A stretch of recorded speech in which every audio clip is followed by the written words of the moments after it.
అందరికీ నమస్కారం. అల్పపీడనం ఎఫెక్ట్ ఈరోజు ఎలా ఉందో తెలుసుకోవాలంటే వీడియో చివరి వరకు స్కిప్ చేయకుండా చూడండి. ఇక్కడ చూసుకున్నట్లయితే శ్రీలంకకి తూర్పు వైపు సుడులు తిరుగుతూ కనిపిస్తుంది.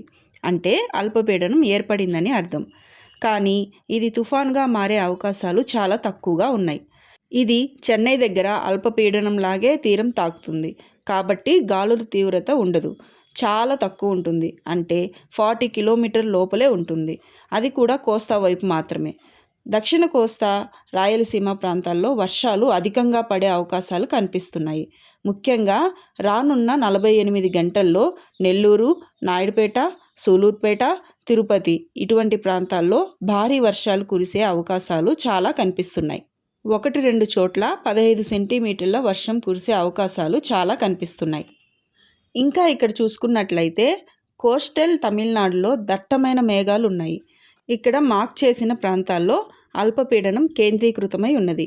అది కూడా దక్షిణ కోస్తా వైపు వస్తుంది. దీని కారణంగా దక్షిణ కోస్తా, రాయలసీమ ముఖ్యంగా నెల్లూరు, తిరుపతిలలో 48 గంటల పాటు వర్ష ప్రభావం అధికంగా ఉంటుంది. ప్రతిరోజు 24 గంటల ఫోర్కాస్ట్ అయితే ఉంటుంది.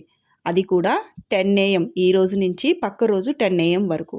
Weather forecast videos morning 10 AM లోపు పబ్లిష్ అవుతాయి. మిస్ కాకుండా చూడండి. అలాగే నా ఛానల్ని లైక్ చేయండి, షేర్ చేయండి, సబ్స్క్రైబ్ చేయండి.